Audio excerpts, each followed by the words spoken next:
لله الحمد لله نحمده ونستعينه ونستغفره ونعوذ بالله من شرور أنفسنا من يهد الله فلا مضل له ونشهد أن لا إله إلا الله وحده لا شريك له ونشهد أن محمدا عبده ورسوله صلى الله عليه وعلى آله وأصحابه وبارك وسلم أما بعد فأعوذ بالله من الشيطان الرجيم بسم الله الرحمن الرحيم شهر رمضان الذي أنزل فيه القرآن هدى للناس وبينات من الهدى والفرقان صدق الله العلي العظيم وصدق رسول النبي الكريم সবাই মুহাব্বতের সাথে দুরূদ শরীফ পড়ে আল্লাহুম্মা সাল্লি আলা সাইয়্যিদিনা আল্লাহুম্মা সাল্লি আলা সাইয়্যিদিনা হাবিবিনা মাওলানা মুহাম্মদ সাল্লাল্লাহু আলাইহি ওয়া আলা আলিহি ওয়া আসহাবিহি ওয়া বারাকা ওয়াসাল্লাম। আল্লাহ পাকের শুকর যে মাওলাই কারীম আজও পর্যন্ত এই মুহূর্ত পর্যন্ত আপনাকে আমাকে হায়াতে রেখেছেন। গোটা দুনিয়াব্যাপী মহামারী চলতেছে, করোনা ভাইরাস। আমাদের দেশেরও মিনিস্টাররা বলেছেন আল্লাহ পাকের রহমত ব্যতীত দ্বিতীয় কোনো পন্থা পদ্ধতি নাই এর থেকে বাঁচার। এই কথা স্বীকার করেছেন গোটা দুনিয়ার বহুত বড় বড় মনীষীরা, যে এর কোনো প্রতিকার নেই, যেই রোগের কোনো ঔষধি জানা নাই, সেই রোগ থেকে বাঁচাবার একমাত্র মালিককে আল্লাহ, দ্বিতীয় কেউ না। আল্লাহ পাক আজও আপনাকে আমাকে সুস্থ রেখেছেন। আল্লাহ পাক রব্বুল আলামিনের কুদরাতে, কুদরাত মানে শক্তি, আল্লাহ পাক কাদের, শক্তিওয়ালা, মহাশক্তিবান। গোটা দুনিয়াকে ছোট্ট একটু ভাইরাসের মাধ্যমে জেলখানা বানায় দিচ্ছে। গোটা দুনিয়া আপনি চিন্তা করতে পারবেন তার শক্তির অবস্থাটা কি? গোটা দুনিয়া জেলখানা। জেলখানায় তো একে অপরের সাথে সাক্ষাৎ করে, দেখা করে, কিন্তু আল্লাহ পাক এমন এক ভাইরাস গোটা দুনিয়ার মধ্যে ছড়িয়ে দিচ্ছেন, কেউ কারোর সাথে দেখাও করে না, সাক্ষাৎও করে না, মোলাকাতও করে না, মারা গেলে কাছেও যায় না। এই হলো অবস্থা। যাই হোক, আজকে আমার মূল উদ্দেশ্য হলো আমাদের আত্রাফের এলাকার মানুষের সাথে খুসুসি কিছু আলোচনা করা, বয়ান না, আলোচনা। এর কারণ হলো কু আনফুসাকুম আহলিকুম নারা, নিজে এবং আহালকে বাঁচাও জাহান্নামের আগুন থেকে। এলাকার মানুষ যেন এই কথা বলতে না পারে যে হুজুর আমাদেরকে ডাকে নাই, আহ্বান করে নাই। এর জন্য আব্বাজান রহমাতুল্লাহ আলাইহি প্রতি রমজানে তিনি প্রতিটা চরমনায় মসজিদে যাইতেন, মসজিদে গিয়া গিয়ে তিনি বয়ান করতেন। এই চরমনের যতগুলো মসজিদ আছে তিনি নিজে যাইতেন চরমনাইয়ের, ওই যেন কিয়ামতের ময়দানে বিরুদ্ধে সাক্ষী না দেয় যা আমাদেরকে ডাকে নাই। তা আমরা চিন্তা করছি এক মসজিদে গেলে হয়তো বা লোকের সংখ্যা কম হয়, কাজে আত্রাফের সমস্ত লোকগুলি আমরা দাওয়াত দেওয়ার চেষ্টা করছি এবং ইনশাআল্লাহ আশা করি অব্যাহত রাখবো, যে আশেপাশের সমস্ত মানুষ যেন দিনদার হয়ে যায়, নেককার হয়ে যায়। কমপক্ষে কিয়ামতের ময়দানে আমাদের বিরুদ্ধে সাক্ষী না দেয়। আল্লাহ আমাদেরকে ডাকে নাই, আহ্বান করে নাই, দাওয়াত দেয় নাই, এর জন্য আমরা দিনদার হই নাই। এই কারণেই আর উদ্বুদ্ধ কেন হয়েছি, কারণটা কি, আমরা বাংলাদেশের বিভিন্ন জায়গায় সফর করি, কিছু কিছু এলাকায় যখন সফর করি তখন নিজেকে নিজে ধিক্কার দেই। আপনি যাবেন টেকনাফ, উকিয়া, রাঙ্গাবালি, রাঙ্গামাটি, ওই ইসের ওই রাঙ্গাবালি, একেবারে কক্সবাজারের শেষ প্রান্ত পর্যন্ত সেখানে যাবেন, বাঁশখালী, প্রত্যেকটা বাড়িতে পর্দা, প্রত্যেকটা বাড়িতে।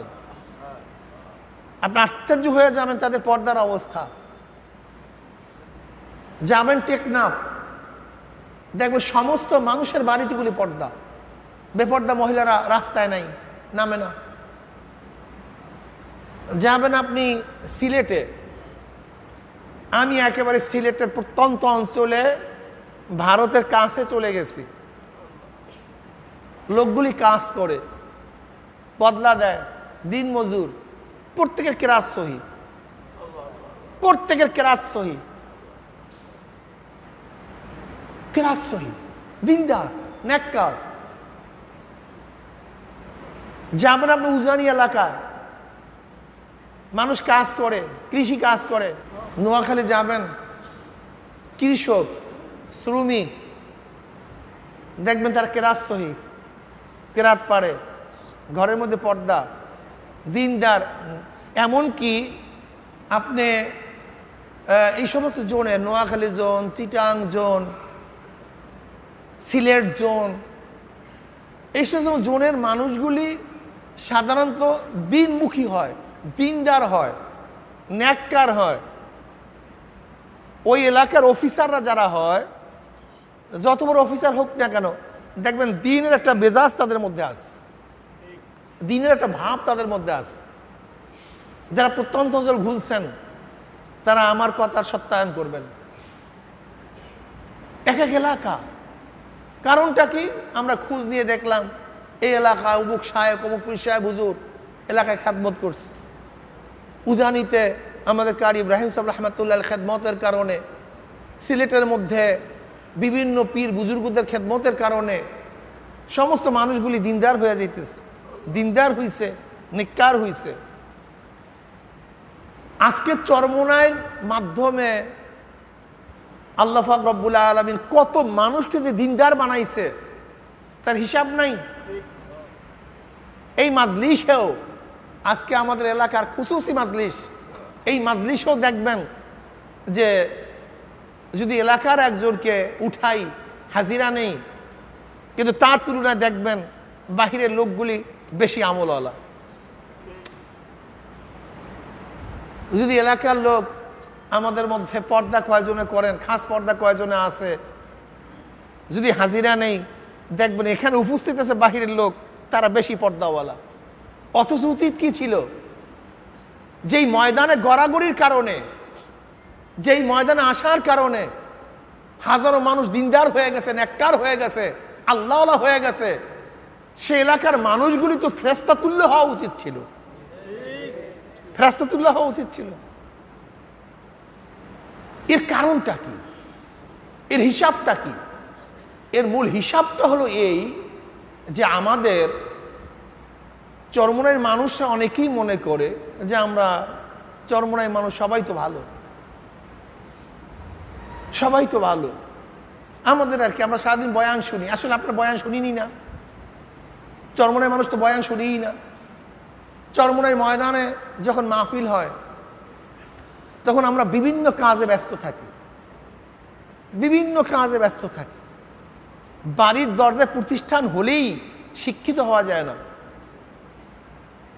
বাড়ির উঠানে প্রতিষ্ঠান হলেই বড় বিসিএস ক্যাডার হওয়া যায় না, আলেম হওয়া যায় না।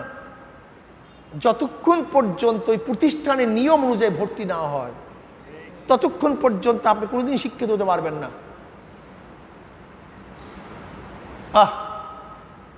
আমি গেছি আপনার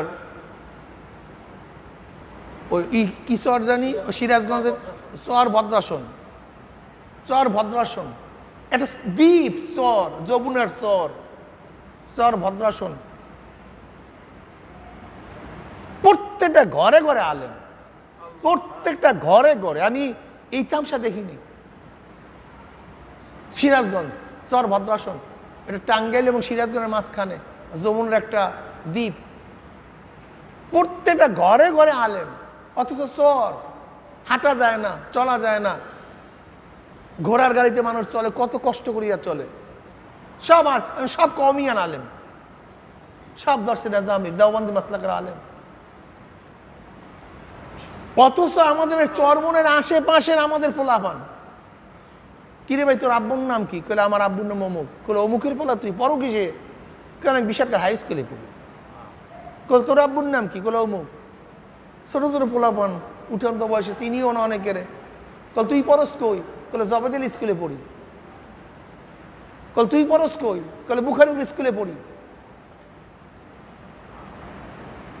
এরা মাদ্রাসায় পড়ে না, পড়তে চায় না, জরুরিও মনে করে না। আমাদের এলাকার মানুষগুলি জরুরিও মনে করে না মাদ্রাসায় পড়াকে, আলেম হওয়াকে। এই আশেপাশের পর্দা করে না, দিনদার হয় না। অথচ চরমনায় মানুষ তো এমনিতে সম্মানিত, এমনিতে আপনাদেরকে আল্লাহ পাক সম্মানিত করে দিয়েছেন। সত্য ঘটনা বলি, চরমনের এক ব্যক্তি গেছে কুমিল্লাতে, পরিচয় হয়েছে। কলে ভাই আপনার বাড়ি কি করে? চরমনাই। কলে ভাই আসেন, মেহমানদারি করেন, নাস্তা করেন। কলে ভাই আমি তো হিন্দু। কলে আমি হিন্দু আনার মুসলমান, চরমনের মানুষ তো, হিন্দু আর মুসলমান চরমনাই মানুষ তো। সম্মানিত করে দিচ্ছে আপনাদেরকে। প্রত্যেকটা যুবক হওয়া উচিত ছিল চরমনের আল্লাহর ওলি, দায়ী। প্রত্যেকটা ছেলে হওয়া উচিত ছিল দায়ী। চরমনের প্রত্যেকটা মুরব্বী হওয়া উচিত ছিল একজন আল্লাহর ওলি। আজকে যাদের মুরব্বীদেরকে দেখছি দিনদার নেককার, তাদের ছেলেদেরকে আমরা সেইভাবে দেখতেছি না, সেইভাবে দেখতেছি না। এই মোল্লাকান্দার অনেক মুরব্বীরা ছিল যারা আল্লাহওয়ালা ছিল, অনেক ভালো ভালো আল্লাহওয়ালা ছিল, কিন্তু তাদের ছেলেফান কিন্তু সেইভাবে হচ্ছে না, হইতেছে না। আমাদের বহুত মুরব্বী দেখেছি যাদের আল্লাহওয়ালা ছিল, কিন্তু তাদের ছেলেরা সেভাবে আল্লাহওয়ালা হইতেছে না। এর জন্য আমার মনের মধ্যে খুব ব্যথা। আমাদের চরমনের এরিয়ার, এই এলাকার আত্রাফের আশেপাশের সবাই আল্লাহওয়ালা হয়ে যায়, সমস্যাটা কোথায়?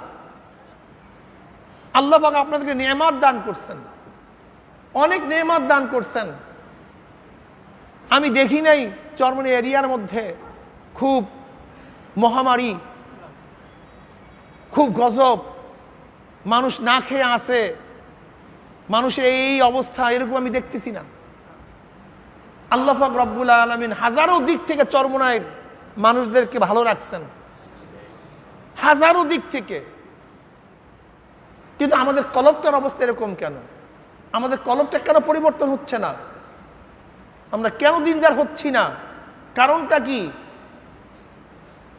এর কারণের মধ্যে আমরাও আছি, আমরা খারাপ, কোনো সন্দেহ নাই। শোনেন ভাই, মনে রাখতে হবে, আমরা যদি বৎসরে একটা অন্যায় করি, যদি 40-50 বছর আপনি আমার সাথে থাকেন, তাহলে আমার অন্যায় ধরা পড়ছে কয়টা আপনার কাছে? 50টা। যদি বৎসরে একটাও করি, যার সাথে আপনার দেখা সাক্ষাৎ নাই, তার তো আপনার কোনো অন্যায় আপনার ধরা পড়ে নেই। কি কথা ঠিক না? এর জন্য আশেপাশের লোকের সাথে সম্পর্ক স্থাপন করা খুবই কঠিন, খুবই কঠিন। পীর চেনে না গায়, পীর চেনে না মায়, পীর চেনে না ঘরের জনন, একটা কথা আছে। আমি আমার এলাকার আত্রাফের পার্শ্ববর্তী সবাইকে অনুরোধ করব, আপনারা প্রত্যেকে দায়ী হয়ে যান। শাহজালাল ইয়ামানী রহমাতুল্লাহ আলাই, তার বাড়ি তো ইয়ামানে। ইয়ামান তো সেই ওমান, সৌদি আরবের পরের এক কান্ট্রি। সেখান থেকে এখানে কেন আসছেন শাহজালাল ইয়ামানী রহমাতুল্লাহ আলাই? ব্যবসার জন্য আসেন নাই, বাদশাহী করার জন্য আসেন নাই, চাকরির জন্য আসেন নাই। তিনি আসছেন এই দ্বীনের দাওয়াত নিয়ে, এই দ্বীনের দাওয়াত নিয়ে। তার অনেক সাথী ছিল, তারাও দ্বীনের দাওয়াত দেওয়ার জন্য আসছেন। শাহ পরার রহমতুল্লাহ আলাই, শাহ মাহদুম রহমতুল্লাহ আলাই, আমরা আমাদের ইতিহাস দেখি, আমাদের পূর্বপুরুষ এখানে আসছেন দিনের দাওয়াত নিয়ে, দিনের দাওয়াত দেওয়ার জন্য, অন্য কোনো উদ্দেশ্যে আসেন নাই। আমিও তো মনে করি চরমনায়ের প্রত্যেকটা নাগরিক হওয়া উচিত একজন দিনের দায়ী। যেরকম তার আপনাদের এখানে সবাই দিন পাওয়ার জন্য আসে, দাওয়াত নেওয়ার জন্য আসে, কাজে আপনারাই দায়ী। আপনাদের মেজাজ থাকতে হবে, আমরা যেখানে যাব আমরা সেখানেই দিনের দায়ী হিসাবে কাজ করব। আরেকটা জিনিস দেখছি, চরমনায়ের থেকে যারা বাহিরে থাকে তাদের মধ্যে দিনদারি অনেক বেশি থাকে।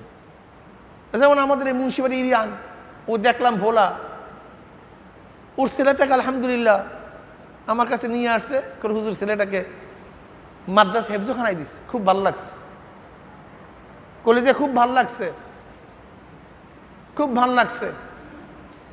এরপরে আমাদের এই জামাল কি সুন্দর, এখন একেবারে পুরা পাক্কা মুজাহিদ দিনদার হয়ে গেছে।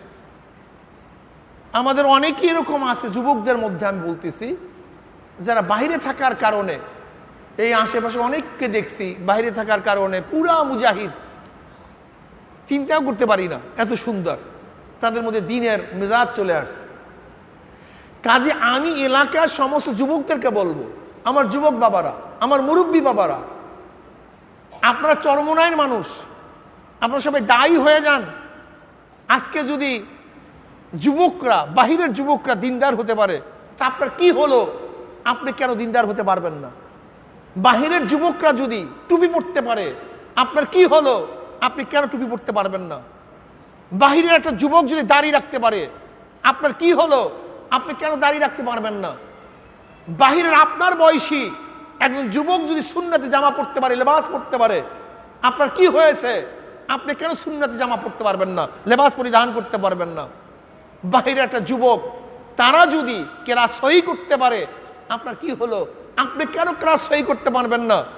বাহিরের একটা যুবকের মধ্যে দিনের জজবা, মেজাজ যদি থাকে, আপনি চরমনায়ের হয়ে আপনার মধ্যে দিনের মেজাজ, আপনার মধ্যে দিনের জজবা আসবে না কেন? কারণটা কি? বেশি আসা উচিত ছিল। আপনার জন্য দিন পালন করা খুবই সহজ। মাসালা জিজ্ঞাসা করবেন, আপনার রাস্তা ঘাটে দোকানে হাজারো আলেমরা বসে থাকে, কেরাত সহি করবেন, প্রত্যেক রুমে রুমে আলেম, যাকে আপনার পছন্দ হয় তার কাছে গিয়ে আপনি ক্লাস শিখতে পারেন। যাকে পছন্দ হয় তার কাছে গিয়ে আপনি ক্লাস শিখতে পারেন। দিনের সমুজের প্রয়োজন, বুঝের প্রয়োজন। এখানে হাজারো আলেম আছে যাদের মধ্যে দিনের গভীর জ্ঞান আছে, আপনি তাদের থেকে দিন শিখতে পারেন। আপনাদের জন্য দিন শিক্ষা গ্রহণ করা, দিনের উপরে চলা খুবই সহজ ছিল, কিন্তু মেজাজ না, মেজাজ না। এর জন্য আমি আমার এলাকার সমস্ত বন্ধুদেরকে বলবো, বাবাদেরকে বলবো, যাদের ঘরের মধ্যে, বাড়ির মধ্যে বেড়া নাই, মনে হয় এটা হিন্দু বাড়ি না মুসলমান বাড়ি, চিহ্নিত করা যায় না, চিহ্নিত করা যায় না। অথচ অনেক হিন্দু বাড়ির মধ্যে পর্দা আছে, বেড়া আছে, ভাল লাগে, কিন্তু আমাদের মুসলমান বাড়ি কি হইল? তাদের ঘরটাকে একটু সুন্দর মতো পর্দা দিয়ে রাখা, একটু স্বতন্ত্র চলাফেরার ব্যবস্থা করা মহিলাদের জন্য আমরা ব্যবস্থা করতে পারিনি। এইটি বাস্তবতা। অথচ দেখেন অনেক হিন্দু বাড়ি সুন্দর বেড়া দেয়া আছে, আবডাল করা আছে, কিন্তু মুসলমান অনেক বাড়িতে বেড়া নেই। যুবকগুলি হাঁটতেছে। আজকের থেকে তুমি তোমার ভাইকে নিয়ে, তোমার বাবাকে নিয়ে তুমি বেড়ার ব্যবস্থা করো, পরিবেশটাকে সুন্দর, যেন মনে হয় মুসলমান বাড়ি, যেন মানুষ বুঝে এটা মুসলমান বাড়ি। তুমি বিশ্বাস করবা, আমাদের এলাকার যুবতী মেয়েরা রাস্তায় ঘুরতে আসে এখন, আর চিন্তা করা যায় কোনোদিন বেপর্দা অবস্থায়? শক্ত হয়ে গেছে কলব। যেরকম নবী আলাইহিস সালামের কাছে যারা বেশি ছিল, এরা সবচেয়ে বেশি নেককার হয়েছে যাদের কলব সুন্দর ছিল।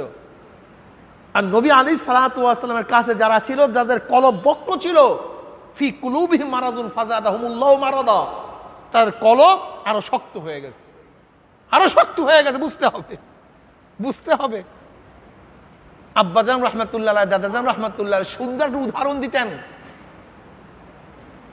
যেরকম চাল খুবই শক্ত, কিন্তু যদি আপনি পাকান, চাল দেন, কিছুক্ষণ পরে চাল আর চাল থাকবে না, পরিবর্তন হয়ে যাবে। ছিল শক্ত, হয়ে গেছে নরম। ছিল এক রং, ধরছে অন্য রং। ছিল এক স্বাদের, হয়ে গেছে অন্য স্বাদের। কি কথা ঠিক না? কিন্তু কিন্তু ওই চালের মধ্যে যদি চালের রঙের কোনো একটা পাথর থাকতো, কিয়ামত পর্যন্ত জ্বালাইলেও মরার পাথর সে পরিবর্তন হবে না, পরিবর্তন হবে না। যাদের কলব ভালো, যাদের কলব সুন্দর, অল্প একটু চাল দিলি আগে নামাজ পড়তো না, এখন নামাজ পড়বে। আগে রোজা রাখতো না, এখন রোজা রাখবে। আগে দাড়ি ছিল, এখন দাড়ি রাখবে। আগে পর্দা করতো না, এখন পর্দা করবে। কিন্তু আল্লাহ না করুক, যদি তাদের কলবের মধ্যে বক্রতা চলে আসে, কলবটা পাথর মাক্কা হয়ে যায়, কিয়ামত পর্যন্ত জ্বালাইলেও কপাল পোড়ার কলব ওই পাথর ও পাথরই থাকবে, কোনোদিন পরিবর্তন হবে না। এর জন্য আমি বলতে চাই, আমার এলাকার প্রত্যেকটা বাড়ি যেন প্রমাণ করে এটা মুসলমানের বাড়ি। যেমন ব্রাজিলের যারা সাপোর্টার, তাদের বাড়ির পতাকা প্রমাণ করে ব্রাজিলের সাপোর্টার। যারা আর্জেন্টিনার সাপোর্টার, তাদের বাড়ির পতাকা প্রমাণ করে আর্জেন্টিনার সাপোর্টার। ঠিক যারা মদিনার সাপোর্টার, তাদের বাড়ি প্রমাণ করবে এটা মদিনার সাপোর্টার।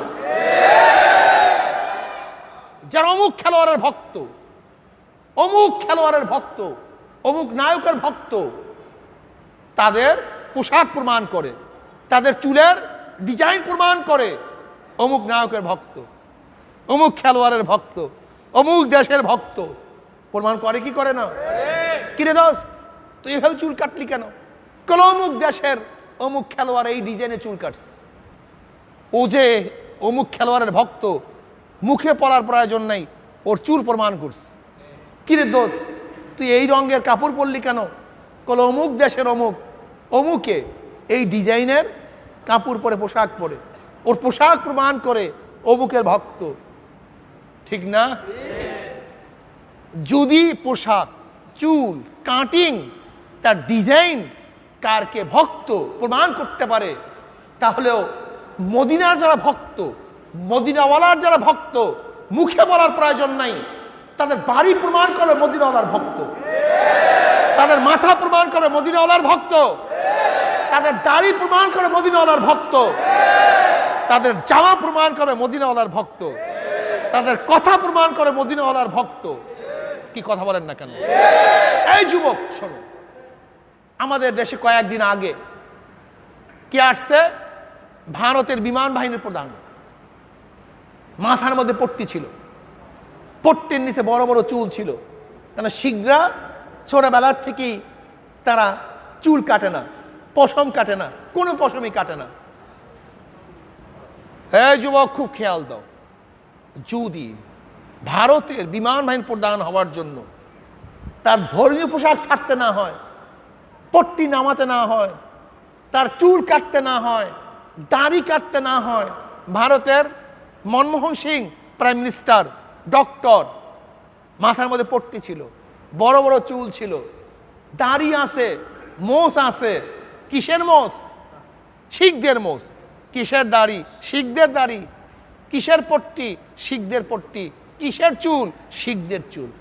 যদি ভারতের প্রাইম মিনিস্টার, ডক্টর, তাকে যদি প্রধানমন্ত্রী হওয়ার জন্য দাড়ি কাটতে না হয়, চুল কাটতে না হয়, সব কিছু রাখতে পারে, তাহলে মদিনাওয়ালার যারা ভক্ত থাকবে, ইসলামের যারা পাগল থাকবে, যারা খাঁটি মুসলমান হবে, তারা ম্যাজিস্ট্রেট হবে, তারা ডিসি হবে, তারা সচিব হবে, তারা জজ হবে, তারা হাইকোর্টের বিচারপতি হবে, তারা প্রধান বিচারপতি হবে, তারা প্রধানমন্ত্রী হবে। কিন্তু মাথার মধ্যে টুপি থাকবে, পাগড়ি থাকবে, চেহারার মধ্যে দাড়ি থাকবে এবং শরীরের মধ্যে সুন্নতি পোশাক থাকবে। ঘটনাটা কি? তোমাদের জজবা খারাপ কেন? তুমি কি দেখেছো আমাদের দেশে কয়েকদিন আগে ভারতের প্রধানমন্ত্রী আসছে, দাড়ি মোস পুরা বাস, একজন ঠাকুর, সে ধর্মীয় অনুভূতি তার মধ্যে আছে, তার মধ্যে ধর্মীয় অনুভূতি আছে, সে ধর্ম পালন করে, কিন্তু ভারতের প্রধান মন্ত্রী। অথচ আমরা কি হলাম, আমাদের কিছু হতে গেলেই প্রথম ধর্মকে জবাই দিতে হবে কেন? ধর্মকে কেন জবাই দাও? প্রথম ইসলামকে জবাই দাও কেন? কারণটা কি আমাকে বলো তো, কি হলো তোমাদের? ইসলামকে জবাই দাও কেন প্রথম কিছু হতে গেলেই? বাইডেন যখন আমেরিকায় শপথ গ্রহণ করেছে, বাইবেলের উপরে হাত রেখে শপথ গ্রহণ করেছে, অথচ আমাদের মাথার মধ্যে কি ঢুকছে যে কিছু হতে গেলেই প্রথম ইসলামকে জবাই দিতে হবে। যদি আমাদের এলাকার ছেলেদের, মেয়েদের, মুরব্বীদের মেজাজ হয়, বিবাহের সময় কি বাজাতে হবে? গান বাজাতে হবে, আস্তাগফিরুল্লাহ। আমাদের চর্ম নাই। আমি গেলাম পাশের এক বাড়ির দাওয়াতে, এই পাশের বাড়ির চরমনাইতে, আপনি আশ্চর্য হয়ে যাবেন আমরা কোথায় গিয়া পুষছি চরমনাইয়ের মানুষ। গিয়া দেখি একই প্যান্ডেলে মহিলারাও খানা খায়, পুরুষরাও খানা খায়। এই চরমনাই, এই পাশে আমাদের মাঠের পাশে, কোথায় গিয়ে পুষছি আমরা? কোথায় দাওয়াত দিই? কাকে দাওয়াত দিই? কাকে দাওয়াত দিই? এটি কৃষ্টি কালচার মুসলমানদের, এটি মুসলমানদের সংস্কৃতি। তোমাদের অস্তিত্ব থাকবে না মুসলমান, তোমাদের অস্তিত্ব থাকবে না। শোনো, জন্ম হইলেই মুসলমান হয় না। ইসলাম আগে না মুসলমান আগে? তোমাকে মনে রাখতে হবে, পুরা ভারতবর্ষ ব্রিটিশরা যখন দখল করে নেয়, তখন এই সাবজেক্টের উপরে, এই টপিক্সের উপরে ডিভাইডেড হয়ে যায়, ইসলাম না মুসলমান, মুসলমান ইসলাম। স্যার সৈয়দ আহমদ সহ একদল চলে গেছে, আগে মুসলমান তারপরে ইসলাম, আর দেওবন্দের ওলামায়ে কেরাম চলে গেছে, আগে ইসলাম তারপরে মুসলমান। তাদের ধারণা মুসলিম একটা জাতি, একটা গোষ্ঠী, এদের মধ্যে ইসলাম থাকুক অথবা নাই থাকুক, এদের অস্তিত্ব টিকিয়ে রাখা দরকার। এর জন্য মুসলিম লীগ যখন করা হয়েছিল, দেখা যায় মুসলিম লীগের বড় বড় লিডাররা কলেমাও জানতো না। তারা মুসলিম, ইসলাম তাদের মধ্যে আছে কি নাই দেখার বিষয় না, তারা কলেমাও জানতো না। মুসলিম লীগের বড় বড় লিডার, আপনি বিশ্বাস করবেন, লিয়াকাতে লেখা, এই যে মিস্টার জিন্না, যারা মুসলিম লীগের বড় বড় লিডার ছিল, নামাজও জানতো না, অনেক কলেমাও জানতো না, একটা সূরা জানতো না, অথচ মুসলিম লীগের প্রধান তারা। তাদের কি ধারণা ছিল? আমরা মুসলিম, একটা জাতি, একটা গোষ্ঠী। যেমন হাওলাদার একটা গোষ্ঠী, তালুকদার একটা গোষ্ঠী, চৌধুরী একটা গোষ্ঠী, এর মধ্যে চৌধুরী কিছু ভাব থাকুক কথা বানাই থাকুক, চৌধুরী একটা গোষ্ঠী, হাওলাদার একটা গোষ্ঠী, মুসলিম একটা কি গোষ্ঠী। আমি ইসলাম থাকুক কথা বানাই আই থাকুক দেখার বিষয় না, আমরা মুসলমান। কাজী তাদের মূল টার্গেট কি? ইসলাম বাদ দাও, আমরা মুসলমান অস্তিত্ব ঠিক রাখো। কিন্তু কাসেম নামদুল রহমতুল্লাহ, রশিদ আহমদ গঙ্গুই রহমতুল্লাহ আলাই, তারা বললেন যদি ইসলামই না থাকে মুসলিম দিয়া লাভটা কি? যদি ইসলামই না থাকে এই মুসলিম দিয়া লাভটা কি? তারা বলছেন না, আগে ইসলাম তারপরে মুসলমান, ইসলাম ঠিক রাখো। ইসলাম যদি না থাকে এই মুসলমানের অস্তিত্ব একদিন থাকবে না। যেমন ইউরোপের কিছু অংশ পড়ছে তুর্কিস্তান, ঠিক না? এই তুর্কিস্তানের মধ্যে 750 বছর পর্যন্ত মুসলমানের শাসন ছিল। উসমানীয় খেলাফতের শেষ কেন্দ্রবিন্দু ছিল তুর্কিস্তান।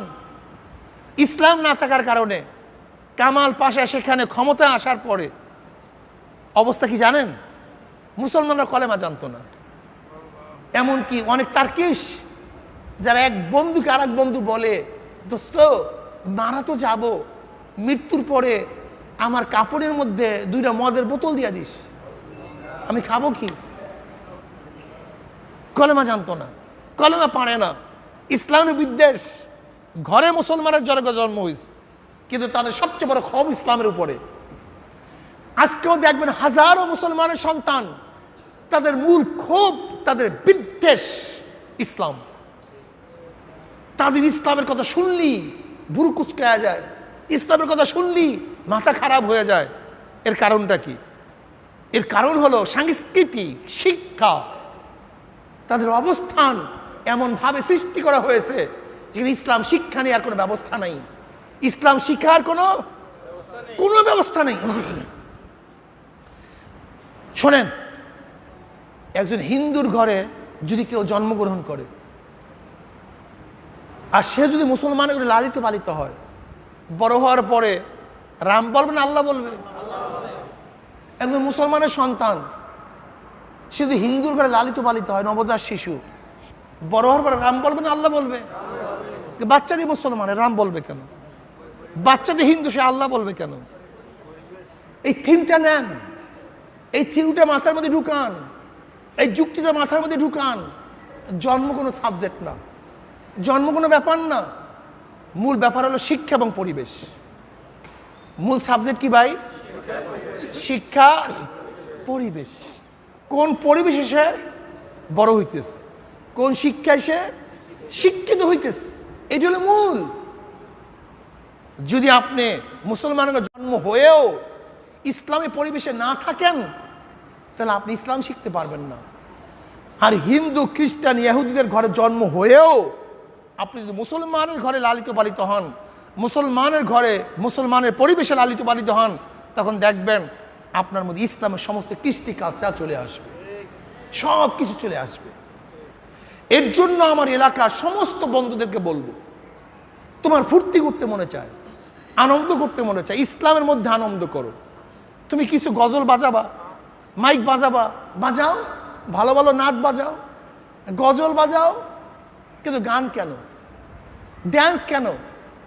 সেদিনকে শুনলাম, আমি গেলাম ব্রিক ফিল্ডের ওখানে, শুধু শুনে ডাক ডাক ডাক, খালি এই করে। আমি ঘটনা এরকম করে কেন? তো ওখানে আরো কিছু লোকজন আসে, আমি করি ভাই কয় কি? বলে হুজুর যারা এটা বানাইছে তারাও বিপদে আছে। বলে যারা এটা বানাইছে তারাও, আগে তো গান টানের মধ্যে অর্থ ছিল বা কিছু একটা ছিল, আবেগ ছিল, অনুভূতি ছিল, কিন্তু এখন কি ডাক ডাক ডাক, কি কোথায় গেছে রুচিবোধ? কোথায় নিয়ে যাইতেছে পাশ্চাত্যরা? তোমরা কি জানো আমাদের দেশে ইসলামকে ধ্বংস করার জন্য ওরা অপসংস্কৃতি সাপ্লাই দিছে, অপসংস্কৃতি সাপ্লাই দিছে। 2টা জিনিস সাপ্লাই দিছে, অপশিক্ষা, অপসংস্কৃতি। তোমরা জানো না বাবা, তোমাদের গবেষণা নাই। 2টা জিনিস দিয়ে আমাদেরকে ধ্বংস করছে, অপশিক্ষা, অপসংস্কৃতি। অপসংস্কৃতি কি বলবো বলো তো? আজকে মসজিদের মধ্যে আসছ, তোমাদের টুপি পরতে লজ্জা লাগে? কারণটা কি? পরিবেশ টুপিওয়ালা, এই পরিবেশ। অথচ এখানে বসিয়া যাদের টুপি পরতে লজ্জা লাগে না, এই যুবকটাই যখন বাহিরে যায় তখন ওখানে গিয়ে টুপি পরতে লজ্জা লাগে। কারণটা কি? পরিবেশ। পরিবেশ মারাত্মক। এর জন্য পাশ্চাত্যরা আমাদেরকে ধ্বংস করার জন্য অপসংস্কৃতি, অপশিক্ষা আমাদেরকে সাপ্লাই দিচ্ছে। এই চরমনের আশেপাশে কয়টা বাড়ি দেখাতে পারবা এখানে সুদ নাই? আমাকে দেখাও, আমাকে দেখাও আমার যুবক বন্ধু, আমার মুরব্বী বাবা। অথচ সুদ কত ঘৃণিত, কত ঘৃণিত সুদ। সবচেয়ে নিম্ন গুণ হলো নিজের মাকে বিবাহ করা। সুদ খায় আমার এলাকার মানুষ। অথচ চরমনের মানুষের উচিত ছিল না খেয়ে মারা যাব, কিন্তু সুদ খাবো না, মারা যাব না খেয়ে। আমি সুদ খেতে পারি না। তুমি কি দেখো না এখনো 7 জন সুদীর নাম কাগজে লেখিয়া, যদি গরুর বাগি টাগি হয় তার গলায় লাগাইয়া দিলে পোক পড়িয়া যায়। 7 জন সুদীর নাম যদি কাগজে লেখিয়া, দেখছি, শুনছি, আমি বাস্তবেও শুনছি, আমি শুনছি এবং বাস্তব হলো তাই। চিন্তা করছো সুদীদের নাম পর্যন্ত পোকা সহ্য করতে পারে না, এত মারাত্মক সুদ, এত মারাত্মক। কিন্তু মুসলিম সন্তানেরা সুদকে কিচ্ছু মনেই করে না, সুদকে কিছু মনেই করে না মুসলিম সন্তানেরা। আশ্চর্য বিষয়, আশ্চর্য বিষয়। নবী আলাইহিস সালাতু ওয়াস সালাম কি বলছেন? যে রক্ত এবং গোশত তৈয়ার হবে হারামের দ্বারা, তার জায়গা জাহান্নাম, জান্নাতে যাবে না। সুদ খায় আমাদের এলাকার মানুষজন, কি বলবো, কি সুদ খায় এলাকার মানুষ। দিন থাকবে কেমনে? দিনের মেজাজ আসবে কিভাবে? সুদ খাও কেন?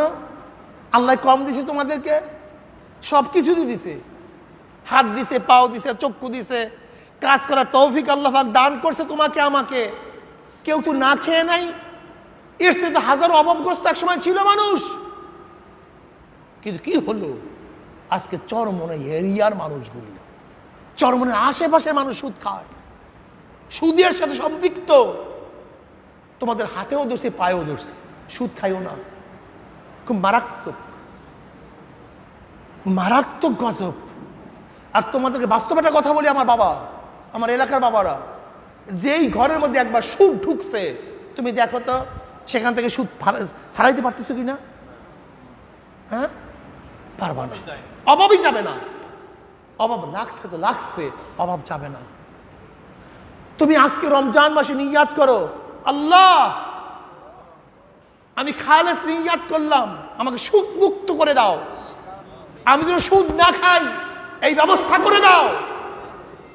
নিয়াত করো, আল্লাহর কাছে কান্নাকাটি করো। আমি চ্যালেঞ্জ দিয়ে বলতে পারি, শুক্রবার দিন রমজান মাসে মসজিদে বসে যদি খালেস নিয়াত করো, মান ইয়াত্তাকিল্লাহ ইয়াজআল লাহু মাখরাজা ওয়া ইয়ারযুকহু মিন হাইসু লা ইয়াহতাসিব, যদি খালেস নিয়াত করতে পারো, আল্লাহ পাক রব্বুল আলামিন দেখবা তোমার পথকে খুলে দিবেন, তোমার সুদের প্রয়োজন হবে না। আল্লাহ পাক তোমাকে রিজিকের ব্যবস্থা করে দিবেন, রিজিকের ব্যবস্থা করে দিবেন। কাজী এলাকার মানুষকে বলবো, বিবাহ শাদী করাবো ইসলামী নিয়ম অনুযায়ী। আত্মীয়তার দরকার নেই, অত কিছু দরকার নেই।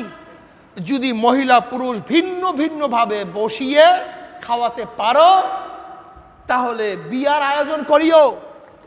যদি না পারো বলবা, ভাই আপনার মাইয়া দিছেন, নিয়ে যান, অথবা নিয়ে আসি, অনুষ্ঠান টনুষ্ঠান করতে পারবো না, 5-7 জনের করিয়া ফেলাও, 10-15 জন করিয়া ফেলাও, কিচ্ছু আসে যায় না, কিচ্ছু আসে যায় না। কিন্তু তুমি প্রথম ছুটেই তো হারাম ঢুকেইছো, এইবার কয়েকদিন পর খালি সালিশি। এই মিয়া, 50 বছর আগে স্বামী স্ত্রীর মধ্যে এত সালিশি ছিল না কেন?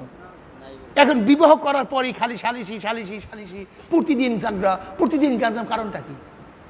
হ্যাঁ, 60 বছর বিবাহ করছে, কোনোদিন ঝগড়া নাই, কিচ্ছু নাই, সালিশি নাই, কাবিন নামা নাই, কোনো সমস্যা নাই। কিন্তু এখন এত কাবিন নামা, কিরে ভাই তুই এত মহর করলি কেন, এত লেখলি কেন মহর? বলে হুজুর যদি কিছু হয়, ওর প্রথমে নিয়াত কিছু হয়। এই শয়তানের অবস্থা দেখছেন, প্রথমে নিয়াত যদি কিছু, প্রথম নিয়াতটাই খারাপ, বিয়ের মধ্যে লাগছে আগুন। অথচ হাদিসের মধ্যে আসছে যেই বিবাহের মহারানা কম, সেই বিবাহের মধ্যে কি বরকত বেশি, এটা বরকতি বিয়া। অথচ আমাদের 6 লাখ, 7 লাখ, 3 লাখ, কিরে ভাই এত দললি কেন? বলে হুজুর যদি কিছু হয়। আমি বললাম তোর নিয়তই খারাপ, হবে না কেন? তোর নিয়তের মধ্যে গড়বড়। বিবাহ শাদীতে দেখতে যায় কে? বাবা ছেলের বউ দেখতে যায়। তোমার জন্য দেখা যায়? এখন পর্যন্ত কি তোমার বউ হইছে? দুলাভাই যায়। আস্তাগফিরুল্লাহ, আস্তাগফিরুল্লাহ। মুসলমানের সংস্কৃতি নেই, কৃষ্টি কালচার নেই, উঠে গেছে। একমাত্র ইজাজত মহিলাদেরকে দেখা এবং ছেলে দেখবে, অন্য কারোর ইজাজত নেই। মহিলারা দেখতে পারে। আর দেখবে কে? কে দেখবে? দেখে কে? ছেলের বাবা। দেখে কে? ছেলের দুলাভাই। দেখে ছেলের ভাই। আস্তাগফিরুল্লাহ। এটা মুসলমান সংস্কৃতি না বাবা। আমার মুসলমান বন্ধু চরমনের বাবারে ও যুবকরা, এটা মুসলমানের সংস্কৃতি না। এটা মুসলমানের সংস্কৃতি না, এটা খ্রিস্টান, ইহুদি, হিন্দুদের সংস্কৃতি। আজকের থেকে নিয়াত করো, বিবাহ শাদী করাবো সুন্নাত অনুযায়ী, ইসলাম অনুযায়ী। দেখবা বরকত আর বরকত, বরকত আর বরকত। বরকতের শেষ নাই। রিজেকের মধ্যে বরকত আসবে, কামার মধ্যে বরকত আসবে, দাম্পত্য জীবনের মধ্যে বরকত আসবে। ঠিক না? তোমাদের মধ্যে বিবাহ শাদীর মধ্যে দেখা যায় যে খতনা করাবে, খতনা, বাচ্চাদের খতনা করাবে, সেখানে গান বাজনা ঢোল, এই দরিয়াবাদ এলাকা। কি রে ভাই, ঘটনা কি? ওখানে তো গান বাজনা কেন, এত মাইক চালানো চালি কেন? তাহলে হুজুর খতনা করাইবে অমুকের। আমি কি খতনা করাবার জন্য এই সংস্কৃতি পাইলে কোথায় তুমি? কি শুরুটা হইল কি? অনেকে দেখা যায় বিশাল আয়োজন করছে, বলে এত বড় আয়োজন করলে ঘটনা কি? বলে হুজুর চিন্তা করছিলাম সম্মানই আসবে এত টাকা, কিন্তু যেই পরিমাণে টাকা আসার কথা ছিল তা আসে নাই। আর নিয়ত কি ছিল খাওয়াবার সময়? কথা বলেন না কেন? তুমি দাওয়াত দিচ্ছ কেন? মানুষের ফাইজলামি করছো কেন? কারণটা কি? আজকে গরিব আত্মীয় স্বজন বড় লোকদের বিবাহে যেতে পারে না, নেবে কি? নেবে কি? আস্তাগফিরুল্লাহ। বিবাহ কার্ডের মধ্যে লেখিয়া দাও, বিবাহ কার্ডের মধ্যে লেখিয়া দাও কিছু না আনার জন্য আপনাকে ধন্যবাদ।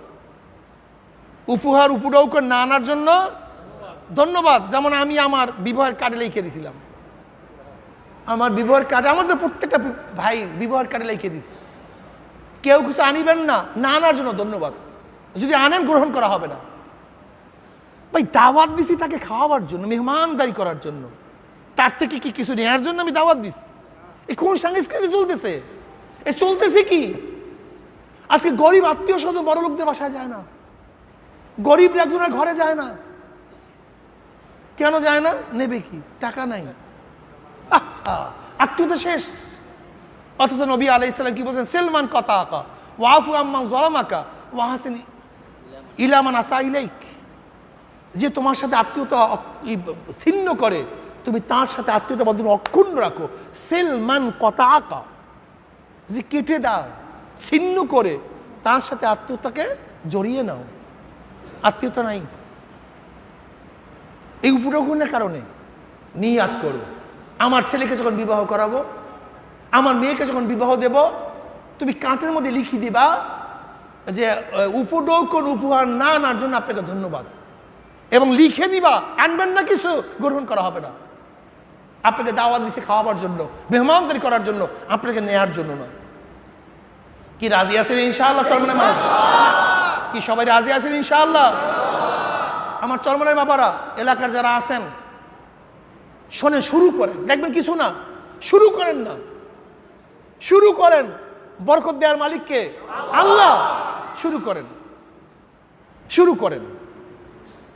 যদি দেখেন আপনি ভিন্ন ভিন্ন ভাবে মহিলা এবং পুরুষকে বসাতে পারবেন না, আপনি অনুষ্ঠান বাদ দিয়ে দেন। যেই কয়জন পারেন ওই কয়জনকে নিয়ে আসেন, বেশি দরকার নাই, ব্যাপকতা দরকার নাই। ছোট্ট পরিসরে অনুষ্ঠান করেন, এর মধ্যে বরকত আছে। এর মধ্যে কি আছে ভাই? বরকত আছে। বিবাহ করাবেন, মেয়েটাকে একটু দিনদার আনিয়েন, দিনদার মহিলা। খালি চামড়া দেখিয়েন না, সমস্যা। শুধু অর্থ দেখিয়েন না, সমস্যা। দিনকে তরজি দিয়েন, দিনকে প্রাধান্য দিয়েন। কি দিন আমাদের মধ্যে নাই। আজকে আমাদের সন্তানরা দাড়ি রাখে না, যুবকরা দাড়ি রাখে না, দাড়ি পছন্দ হয় না, দাড়ি ভালো লাগে না। আজকের থেকে ইনশাআল্লাহ আমরা নিয়াত করতে পারি না? আজকে থেকে নিয়াত করতে পারি না ইনশাআল্লাহ? আমরা প্রত্যেকে দাড়ি রেখে দেবো ইনশাআল্লাহ। পারি না ইনশাআল্লাহ? বড় দাড়ি রাখবো, এক মুষ্টি দাড়ি রাখবো, নিয়াত করিয়া ফেলাই, নিয়াত করিয়া ফেলাই, এক মুষ্টি দাড়ি রাখবো। নামাজ ছাড়বো না, 5 ওয়াক্ত নামাজ ছাড়বো। কি রাজি আছে ইনশাআল্লাহ?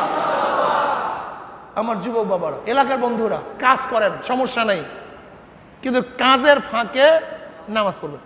আপনি যাবেন নোয়াখালীতে, নোয়াখালীতে যাবেন, কৃষকরা কাজ করে কিন্তু তাদের কাপড় এই পর্যন্ত, কাপড় এই পর্যন্ত।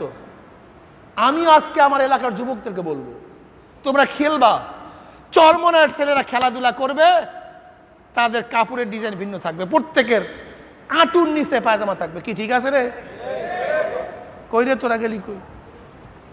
এই তোরা যারা যুবকরা আছো, এই 3 কোয়ার্টার কাপড় থাকবে হাঁটুর নিচে। কি রাজি আছে ইনশাআল্লাহ? কই আমার এলাকার পোলাপান কই? কি সবাই রাজি আছে ইনশাআল্লাহ? হাঁটুর নিচে কাপড়, হাঁটুর নিচে। মানে এটা চরমনের পোলাপান, ওরা ফরজ তরক করে না, এটা চরমনের পোলাপান। ওদের খেলার মধ্যে সৌন্দর্যতা আছে, ওরা হাঁটুর উপরে কাপড় উঠায় না, লেংটি পরিয়া, দোকাসা মারিয়া, চুতা বাড়ি করিয়া তারপর খেলতে নামে না। ওদের খেলার মধ্যে ডিজাইন আছে। চরমনাই মানিটা কি? এদের প্রত্যেকটা কাজের মধ্যে দিন থাকতে হবে, দিনের রং থাকতে হবে, চলার মধ্যে দিনের রং থাকতে হবে। আমি হাঁটবো, খেয়াল করব, ডাইন দিক থেকে হাঁটার চেষ্টা করব, ডাইন দিক থেকে। আমি আমার বন্ধুদেরকে নিয়ে যখন হাঁটতে যাব, খেয়াল করবো কোন দিক থেকে হাঁটবো? ডাইন দিক থেকে, ডাইন দিক থেকে। যদি ময়লা পড়ে থাকে সরাইয়া দেব। যদি একজনে, আমি গেলাম ওমানে, রাত তো 3টা, পথ পাই না, পথ দেখি না, একটা গাড়ি যাইতেছে, থামাইলাম, কি হয়েছে ভাই? বলে পথ তো চিনি না। শোনো, ইসলামের চরিত্র শোনো। ওই ব্যক্তি শুধু আমাদেরকে পথ দেখায় দেয়নি, বলে আপনি আমাদের কাছে আসেন। সে আমাদেরকে প্রায় 30-40 কিলোমিটার পর্যন্ত রাহনুমাই করিয়া, পথ প্রদর্শন করিয়া, যখন আমরা পথ ঠিক পাইছি সেখানে দিয়ে তারপর সে চলে গেছে। এটাই মুসলমানদের সংস্কৃতি। যখন পথের মধ্যে দেখবা কেউ জিজ্ঞেস, ভাই যাবো কোথায়? অমুক দিকে যাবো, চেনেন কি? যান যান, জানি না আমি। এটা মুসলমানের সংস্কৃতি না, এটা মুসলমানের চরিত্র না। কি করবা? ভাই আপনি কোথায় যাবেন? অমুক জায়গায়। হ্যাঁ ভাই, আপনি অমুক জায়গায় যদি চিনো, কিছু শয়তান দেখছে, আমরা তো পথে চলি, কিছু শয়তান আছে, জানে না শোনে না, তাহলে ভাই এদিকে। ও নিজেও জানে না, এটা ধোঁকাবাজ। ওরা মুসলমান না, ওরা ধোঁকাবাজ। কিন্তু মুসলমান কি? আপনি দাঁড়াবেন, সুন্দরভাবে বলবেন আপনি কোথায় যাবেন? অমুক জায়গায়। তখন এখানে স্পষ্টভাবে এমনভাবে বুঝাবার চেষ্টা করবা সে যেন বুঝে, সে খুশি হবে, জীবনভর চরমনার কথা মনে রাখবে। আর আমাদের কি অবস্থা? এখানে এই ট্রলার থামায়, জাহাজ থামায়, আমাদের চরিত্র কি? সেখান থেকে তেল রাখে, তেল দিতে হবে, এই আমাদের চরিত্র। ও কি করে? যত জায়গায় যায়, ও তো সারা দুনিয়া ঘোরে। কি কয়? তাহলে ভাই গেছিলাম চরমনাই, জাহাজ ভিড়াইছিলাম। ভাই কইয়েন না, এগুলোর মতো খারাপ আর দুনিয়াতে নেবে। আমার তেল রেখে দিস, তুমি করছো একা, কিন্তু বদনাম গোটা চরমনাই, গোটা চরমনাই বদনাম করছে তুমি। কাজটা করছো একা, কিন্তু বদনাম গোটা চরমনাই।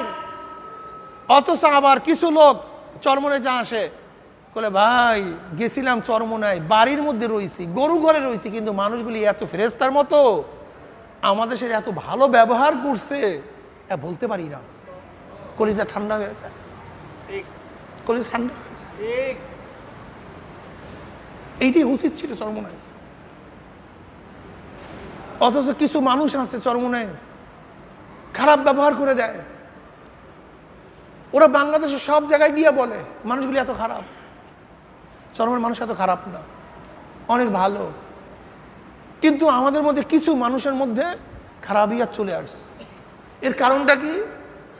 যখন তুমি দেখো, যদি তোমার উঠানে ঘুমাইছে, এখন তুমি যদি পয়সা নাও, এটা কিন্তু কলিজা লাগে যে গেলাম বেড়ার বাড়িতে, কোনো জায়গা পাইলাম না, উঠানে রয়েছে, পয়সা নেয়, এরা এত খারাপ, খালি পয়সা পয়সা পয়সা। এটা খারাপ লাগে, ভালো লাগে না, এটা ভালো লাগে না বাবা। তোমার মনে, তুমি কি জানো উজানি মাহফিলের অবস্থা কি? উজানি জানো? উজানি আজও পর্যন্ত যত মানুষ মাহফিলে যায় তাদের জন্য তারা নিজেরা খানা পাকায় না, প্রত্যেক বাড়িতে মেহমান নিয়ে যায়, প্রত্যেক বাড়িতে 10 জন 20 জন 100 জন 500 জন প্রত্যেক বাড়িতে নিয়ে যায়। আমরা 20 জন আসেন, আপনারা 100 জন আসেন, আপনারা 500 জন আসেন, গোটা এরিয়াটা সব মেজবান হয়ে যায়। আর যারা বাহির থেকে যায় সবাই মেহমান, সবাই মেহমান। আজকেও চরমোনায় বাহির থেকে যারা আসে, আমি করজোর অনুরোধ করতেছি তাদেরকে মেহমান মনে করো, মেহমান মনে করো, মেহমান মনে করো। ওরা আমাদের মেহমান, বাহির থেকে আসছে, টেকনাফ, তেঁতুলিয়া, রূপসা, পাথুরিয়া, সেখান থেকে আসছে, এরা আমার মেহমান। হ্যাঁ, আমি মেহমানদের দেখে বেচা বিক্রি করি, সব কিছু করি, আমার আর্থিক সুবিধা হইতেছে, আর্থিক সহযোগিতা হচ্ছে, তো বাকি এমন কিছু করিও না যা কলিজায় বাজে, কলিজায় বাজে। টিউবওয়েলে পানি আনতে গেলে পানি বিক্রি করে আটকায় রাখে, নিজের বাড়ির পানি আটকায় রাখে, পয়সা দিয়া পানি দেয়, এরকম কিছু শোনা যায়। মাফ করুক আল্লাহ। বরং চরমোনাইয়ের মানুষ তো এরকম ছিল। এখন আলহামদুলিল্লাহ শিকদার বাড়ি মাহফিলের আগে ঘাট দিয়ে দেয়, তারা মেহমান মনে করে, ঘাট দিয়ে দেয়। কিসের পয়সা? আবার উজু গোসল করবে মানুষ, একটু কষ্ট করবে, আসছে এখানে, কিসের পয়সা? ঘাট দিয়ে দেয়, ব্যবস্থা করে দেয়, ভাল লাগে, দোয়া করে। এমনকি আমাদের দুলাল দাস, এই হিন্দু বাড়ি, ওই দেবুদাস থাকতে দেখছি, বাথরুম করে দিত সামনে, বদনা রাখতো, মেহমান আসছে তাদেরকে সম্মান শ্রদ্ধার জন্য কত সুন্দর ব্যবস্থা করে। এরকম মেজাজ ছিল চরমোনাই মানুষের। কিন্তু যখন ভাড়ার দিকে চলিয়া যাইতেছি তখন আমাদের মধ্যে বক্রতা চলে আসছে, বক্রতা, কলব আস্তে আস্তে শক্ত হয়ে যাইতেছে। আমার এলাকার বাবাদেরকে বলবো, যুবকদেরকে বলবো, খবরদার এমন আচরণ করিও না যে আচরণ ওই ব্যক্তি কষ্ট পায়, যে আচরণ ব্যক্তি কষ্ট পায়, বরং এমন আচরণ করো যে আচরণের ব্যক্তি খুশি হয়।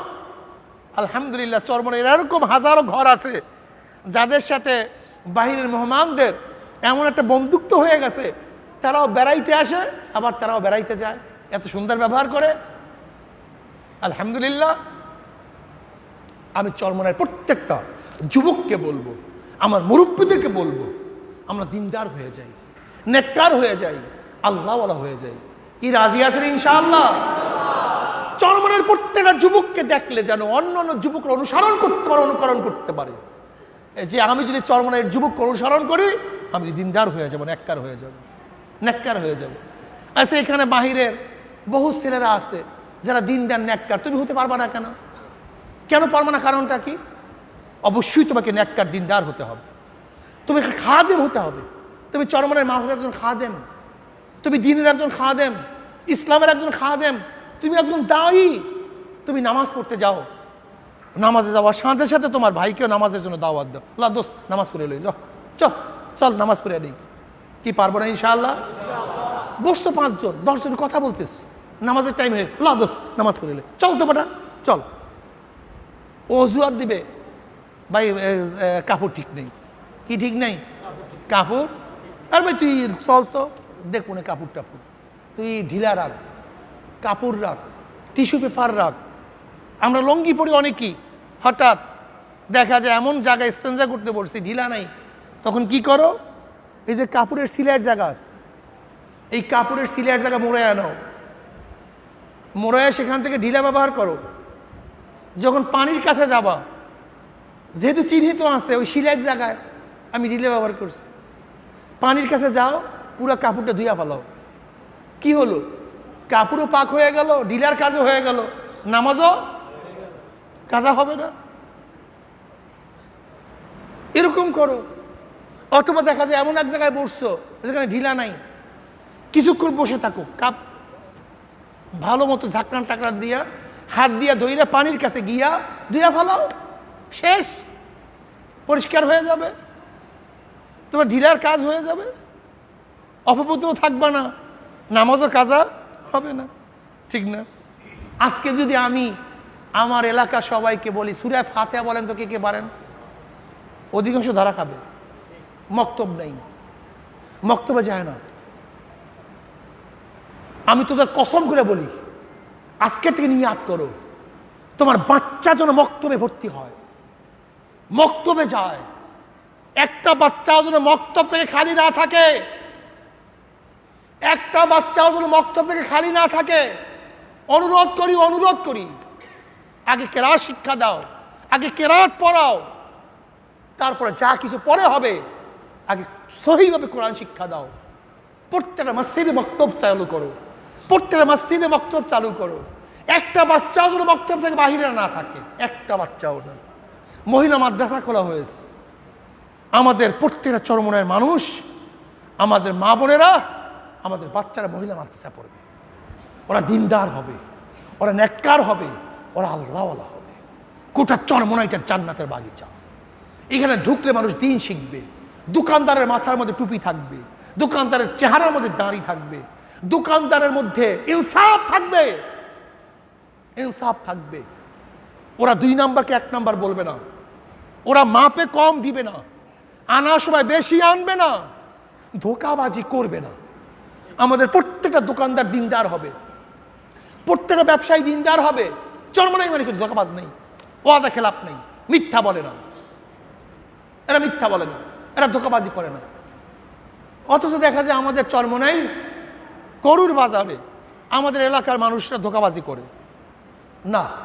আজকে তো নিয়াত করে ধোঁকাবাজি করবো না, ব্যবসা করেন হালাল, ধোঁকাবাজি হারাম। কি কথা ঠিক না? কাজী ইনশাআল্লাহ আমি বলতে চাই চরমনায়ের প্রত্যেকটা মানুষ আদর্শবান নেককার দিনদার হবে।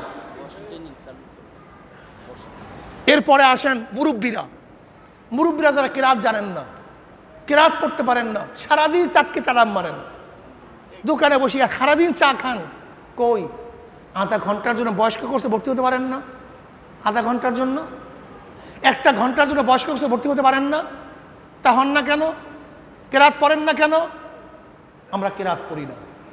এর জন্য আমি বলবো এলাকার প্রত্যেকটা মানুষ যেন দিনদার নেককার হয়ে যায়, তারা যেন কেরাত শিক্ষা করুন। রাজি আছেন ইনশাআল্লাহ?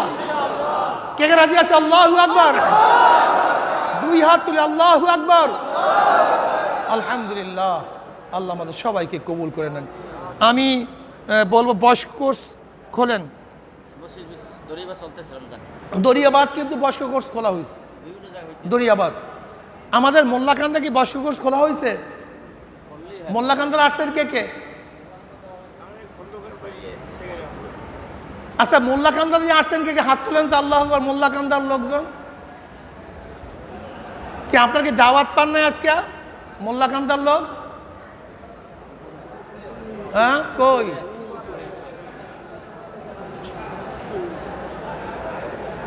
আচ্ছা হাত নামান। আচ্ছা, সর্দার কান্দার এদিক দিয়ে লোক আসছে, সেন্ট্রো টেন্ট্রো আসছে তোমরা? এই জায়গায় দিয়ে আসছে? আলহামদুলিল্লাহ, এদিক থেকে মোটামুটি ভালো আসছে, আলহামদুলিল্লাহ। আচ্ছা, আমাদের জুজারার পার দিয়ে আসছে কারা কারা? জুজারার পার আচ্ছা, এই মশাগালি বাড়ির এই এলাকা দিয়ে আসছে কারা? এই সব আসছে সবাই না? আমি দেখছি অনেকেই আসে নাই। আচ্ছা, আমি আমাদের ওই পলাশগো বাড়ির আসছে কারা? ওই এলাকার ওই বাড়ির পলাশগো বাড়ির পলাশ, ওই তুমি আর ওই কই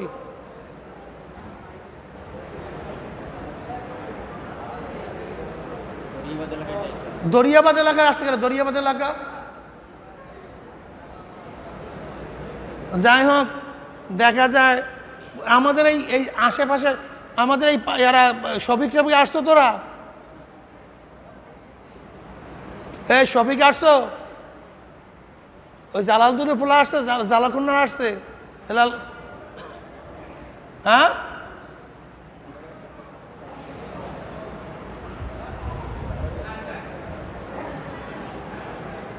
আগামী দিন ইনশাআল্লাহ হাজিরা নেওয়া হবে। আমরা প্রত্যেক বাড়ির থেকে হাজিরা নিয়ে, খাস করে এলাকার মধ্যে আমরা এই দাওয়াতি কাজ ইনশাআল্লাহ শুরু করব।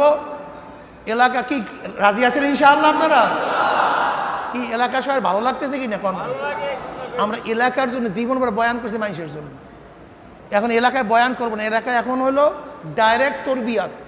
দরিয়া দরিয়া দেখবো তোর দাঁড়িয়ে আছে কিনা, দরিয়া দরিয়া টুপি পরাবো, দরিয়া দরিয়া খেতাব পরাবো।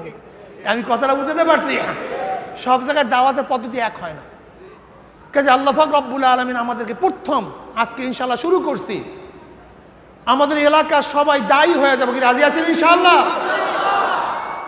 সবাই, গোটা এলাকার মানুষ আজকে আসেন না সবাই। যদি এরকম আমরা সবাই আসতে থাকি তাহলে ইনশাআল্লাহ আমাদের ভালো হবে। যাই হোক, আজকে যারা দাড়ি ছোট ছিল, কিন্তু ইনশাআল্লাহ আজকে নিয়াত করলাম এক মুষ্টি পর্যন্ত দাড়ি রাখবো, এরকম কি দুই একজন আছেন ইনশাআল্লাহ? কে কে আছেন? আল্লাহু আকবার, হাত তুলি। আলহামদুলিল্লাহ, আলহামদুলিল্লাহ। এই বয়ান চলবে এখন, চরমনে যে ডাইরেক্ট বয়ান হবে ইনশাআল্লাহ। কে ঠিক আছে না ইনশাআল্লাহ? আল্লাহ আমাদের সবাইকে কবুল করে নেব। রমজান মাস, শুক্রবার দিন। এবার দোয়া, আমরা দোয়া করবো আল্লাহর কাছে। আর দোয়া মুখুল ইবাদা, দোয়া হলো সমস্ত ইবাদতের মূল। আজকে বাংলাদেশে করোনাও চলতেছে, ওলামায়ে কেরামের বিবাদও যাইতেছে, ওলামায়ে কেরাম অ্যারেস্ট হচ্ছে। কাজে আল্লাহ পাক রব্বুল আলামিন আমাদের সবাইকে হেফাজত করেন। আল্লাহ পাক সবাইকে দিনদার বানায় দেন, নেককার বানায় দেন, ইত্তেহাদ ইত্তেফাক হওয়ার তৌফিক দিয়ে দেন। আল্লাহ পাক করোনা ভাইরাস থেকে গোটা দুনিয়ার মানুষকে হেফাজত করেন। ঠিক না? ডায়রিয়া চলতেছে, এই ভাইরাস নাকি বারবার রূপ পরিবর্তন করতেছে। এখন করোনা শুধু ডায়রিয়া হয়, দুই একবার বাথরুম হইলেই শেষ, দুই একবার বাথরুম হলেই কি। আর যুবকরা, মৃত্যুর মোরাকাবা করো, চিন্তা করো, তওবা করি, তওবার মাস। গুনাহ তো করতেছি, আল্লাহর কাছে মাপ চাই, আল্লাহ গুনার থেকে হেফাজত করো, গুনার থেকে বাঁচিয়ে থাকার তৌফিক দিয়া দাও। লা হাওলা ওয়ালা কুওয়াতা ইল্লা বিল্লাহিল আলিয়্যিল আযীম। আল্লাহ তুমি যেটা উপায় নেই, দেখি না। আর দোয়াউ ইয়ানফাউ মিম্মা নাজালা ওয়া মিম্মা লাম ইয়ানজিল ফাআলাইকুম ইবাদাল্লাহি বিদ-দুআ। দোয়া এমন এক কার্যকারী ইবাদত, এক কার্যকরী ঔষধ, যেই গজব নাজেল হয়ে গেছে, দুয়ার মাধ্যমে আল্লাহ পাক সেই গজবকে উঠায় আনেন। যেই গজব নাজেল হওয়ার অপেক্ষায় আছে, দোয়ার উসিলায় আল্লাহ পাক সেই গজবকে ফিরাইয়া দেন। ফাআলাইকুম ইবাদাল্লাহি বিদ-দুআ। কাজে প্রত্যেকটা আবেদের দরকার আল্লাহর কাছে কি করা? দোয়া করা। দায়ী, দোয়া, মাদউ, সায়েল, মাসউল, সুয়াল।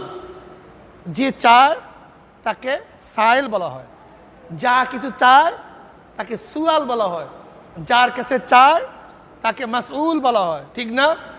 যে দাওয়া দে চায় তাকে দায়ী, যা কিছু চায় সেটা মাদু, যার কাছে চায় মাদু, আর যা কিছু চায় সেটা দাওয়াত। কিন্তু দায়ী, ঠিক না? দায়ী, দোয়া, মাদু। আমরা দায়ী, চাই কার কাছে?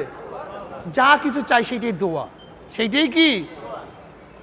শোনেন, যদি কেউ কার কাছে চায়, সে দূরে থাকে না কাছে থাকে? জোরে বলেন। দূরের মানুষকে চাওয়া যায় না, যে কাছে তার কাছে চাওয়া চায়। আমরা কার কাছে চাই? তা দোয়ার সময় আল্লাহ দূরে থাকে না কাছে থাকে? আল্লাহ এইটা দাও, আল্লাহ এইটা দাও, আল্লাহ এইটা চাই, আমি ওইটা চাই। তার মানে মাওলা আমার কাছে, আমি তাকে ডাইরেক্ট বলতেছি মাওলা এইটা দাও, ওইটা দাও, এইটা চাই, ওইটা চাই। উদউনি আস্তাজিব লাকুম। বান্দা আমার কাছে চা, আমি তোদেরকে দিয়া দেব। আমাদের চাইতে দেরি, মাওলার দিতে দেরি হয়। চাবো, চাওয়ার মাস। চাওয়ার মাস রমজান মাস, যে যত পারেন চান, যা কিছু মনে চায় চাইতে থাকেন, আল্লাহ দেওয়ার জন্য অপেক্ষায় আছে। আমার মাওলা পাক রব্বুল আলামিন রমজান মাসে গোটা জান্নাতের দরজা খুলিয়া দিছে, রহমতের দরজা খুলিয়া দিছে, মাগফিরাতের দরজা ওপেন হয়ে গেছে, জান্নাতের দরজাগুলি বন্ধ হয়ে গেছে। আমার মাওলা ডাক দে, বান্দা আমার কাছে চা, আমি তোদেরকে দিয়া দেব। গুনাহ করিয়া ফেলাইছো, মাফ চা, যত গুনাহ করছো আমি মাফ করিয়া দেব। বান্দা রিজিকের প্রয়োজন, রিজিক চা, আমি রিজিক দিয়া দেব। বান্দা রহমতের প্রয়োজন, রহমত চা, আমি তোমাদের রহমত দিয়া দেব। বান্দা তোরা আমার কাছে চাইলে আমার কাছে ভালো লাগে। বাবারে, বাচ্চা যদি কান্নাকাটি না করে, মা তাকে দেয় না।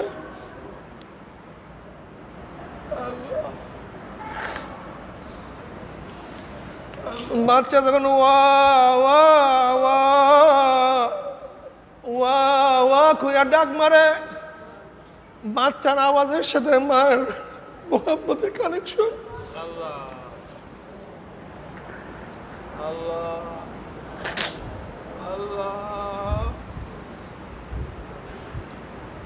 সেদিনকে আমার নাতি বাচ্চারা রাখিয়া চলিয়া গেছে নিচের হল রুমে। ওর মা আমার কাছে বয়ান করতে আছে। আমার নাতি যখন আম্মু আম্মু খুঁয়া ডাক মারে, ও বলতে আছে আমি কোথা থেকে আওয়াজ আসে, আমি একবার ওদিকে যাই, একবার ওদিকে যাই, আমি আওয়াজ পাইল মুখ জায়গায় আছে।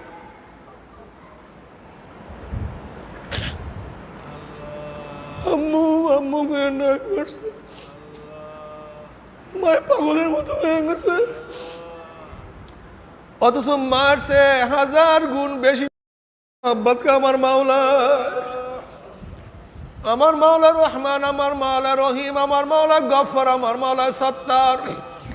যেরকম বাচ্চাকে মা, বাচ্চা যখন মাকে মা খুঁয়া ডাক মারে, মা সহ্য করতে পারে না, মায়ের বুকের মধ্যে মোহাব্বতের জোশ মারিয়া যায়, জোশ মোহাব্বতের দরিয়ার মধ্যে জোশ মারে। যদি মায়ের বাচ্চার আওয়াজে মায়ের কলিজার মধ্যে, বুকের মধ্যে মোহাব্বতের দরিয়ার মধ্যে জোশ মারতে পারে, ঠিক বন্দা যদি আমার মাওলাকে ডাক দেয়, মাওলা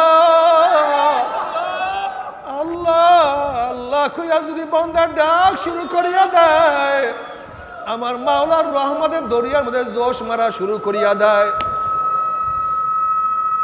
আমার মাওলার রহমতের দরিয়ার মধ্যে জোশ মারা শুরু করিয়া দেয়। যদি বন্ধের ডাকার মতো ডাকতেই পারে, ডাকার মতো ডাক দিতেই পারে। উদউনি আস্তাজিব লাকুম, ডাক দিতে দেরি, কিন্তু আমার মাওলার সাড়া দিতে দেরি হবে না। মান আতানি ইয়ামশি আতাইতু আর ওয়ালাতান, যদি বন্দা আমার দিকে হাঁটিয়ে হাঁটিয়ে রওনা করো, আমার রহমত তোমাকে দৌড়ে গিয়া কোলের মধ্যে জড়াইয়া নিবে। আব্বাজান দাদাজান রহমাতুল্লাহ আলাই এই হাদিসের সুন্দর বয়ান করতেন। যেরকম বাচ্চা পারে না হাঁটতে, 1 পাও 2 পাও হাঁটে, কিন্তু বাপ মা দূরের থেকে বলে আসো বাবা আসো। যখন ডাক দেয়, বাচ্চা পারে না হাঁটতে, দেয় দৌড়। অবস্থাটা কি হয়, আছাড় খাইয়া পড়িয়া যায়, গান মধ্যে ধুলা বালি, তার মধ্যে ময়লা পায়খানা প্রসাব লাগিয়া যায়। যখন বাপ মা দৌড়ে আসে, আসিয়া দেখে বাচ্চার গান মধ্যে ধুলা বালি ময়লা পায়খানা প্রসাব, তখন বাচ্চাকে আগুনেও ফালায় না, পানিতেও ফালায় না, বরং ধোয়াইয়া পুষাইয়া এই গেলে চুমা দেয়, ওই গেলে চুমা দেয়। ঠিক আমরাও গুনাহগার, আমরা নালায়েক, আমরা বদমাশ, গুনার কোনো আমাদের অভাব নাই, কিন্তু মাওলার ডাক দেয়, বান্দা বান্দা বান্দা বান্দা আমাকে ডাক। কিন্তু আমাদের মধ্যে যোগ্যতা নাই, আমাদের মধ্যে সেই সালাকা নাই, মালাকা নাই। কিন্তু আমরা মাওলার দিকে যখন দৌড় দেব, মৃত্যু বিছানায় আছাড় খাইয়া পড়িয়াই যাইতেই পারি। যদি মাওলার দিকে দৌড় দিতেই পারি, যখন মাওলা দেখবে বন্দার এখনো গুনাহ বহুত কলবের মধ্যে রয়ে গেছে, এখনো তওবা করতে পারে নাই, এখনো ময়লা আছে, তখন মাওলা পাক রব্বুল আলামিন তোমাকে আমাকে শয়তানের কাছে সুপর্দ করবে না, জাহান্নামে নিক্ষেপ করবে না, বরং ধুয়াইয়া পোছাইয়া রহমতের পানি দিয়ে ধৌত করিয়া আমার মাওলা রহমতের কলিজার মধ্যে বুকের মধ্যে নানিয়া পারবে না। বাবারে রহমতের আজকে কয়দিন চলিয়া যাইতে আছে, আজকে রহমতের 10 দিন চলিয়াছে।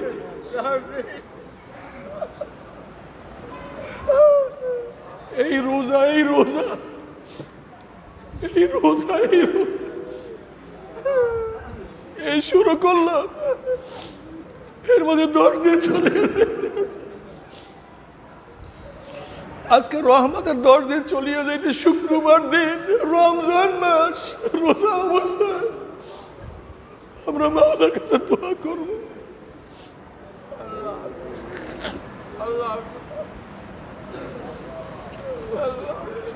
আমরা মাওলার কাছে দোয়া করো, মাওলা রে রহমতের 10 দিন চলিয়া যাইতে আছে, যাই না রহমত পাইলাম কি পাইলাম না, তুমি আমাদের সবাইকে রহমত দিয়া বেষ্টনী দিয়া দাও, রহমত দিয়া ভরিয়া দাও, সবাইকে রহমতের মধ্যে ডুবাইয়া দাও। অনেক মানুষ দুনিয়া থেকে চলিয়া গেছে, অনেক মানুষ বিদায় হয়ে গেছে, সবার জন্য দোয়া করব, গোটা দুনিয়ার জন্য দোয়া করব, আওলাদদের জন্য দোয়া করব, পরিবারের জন্য দোয়া করব, ওলামায়ে কেরামের জন্য দোয়া করব, মুমিন মুত্তাকিন মুসলমানদের জন্য দোয়া করব। আল্লাহ পাক যেন আমাদের সবার গুনাহ খাতা মাফ করিয়া দেন। আল্লাহুম্মা আমিন, আল্লাহুম্মা আমিন, আল্লাহুম্মা আমিন। মাওলা হে, আমরা কতিপয় গুনাহগার বান্দা, গুনার বোঝা মাথায় নিয়ে আপনার শাহী দরবারে হাত তুললাম রে মাওলা, দয়া করে মায়া করে আপনি আমাদের জিন্দগির সমস্ত গুনাহ খাতা মাফ করে দেন। আল্লাহ আল্লাহ আমাদের জিন্দগির সমস্ত গুনাহ খাতা মাফ করে দেন। আল্লাহ সমস্ত গুনাহ খাতা মাফ করে দেন। যতদিন জিন্দা রাখেন ইসলামে জিন্দা রাখিয়েন, যখন শেষ ডাক দিবেন ইমানের সাথে ডাক দিয়ে, আল্লাহ যখন শেষ ডাক দিবেন ইমানের সাথে ডাক দিয়ে, আল্লাহ গুনাহ খাতা মাফ করে দেন। আল্লাহ গুনাহ খাতা মাফ করে দেন। আল্লাহ গুনার থেকে বাঁচিয়া থাকার তৌফিক দিয়া দেন। আল্লাহ গুনার থেকে বাঁচিয়া থাকার তৌফিক দিয়া দেন। আল্লাহ গুনার থেকে বাঁচিয়া থাকার তৌফিক দিয়া দেন। আল্লাহ আমরা যতই গুনাহ করি না কেন, গুনার সীমা আছে, সংখ্যা আছে, আপনার রহমতের কোনো সীমাও নাই, সংখ্যাও নাই। আমাদের গুনার দিকে না তাকাইয়া আপনার রহমতের দিকে তাকাইয়া আপনি আমাদের জিন্দগির সমস্ত গুনাহ খাতা মাফ করে দেন। আল্লাহ মাফ করবেনই না, ক্ষমা করবেনই না। আমরা কার কাছে যাব? কে আমাদেরকে মাফ করবে? কে আমাদেরকে ক্ষমা করবে?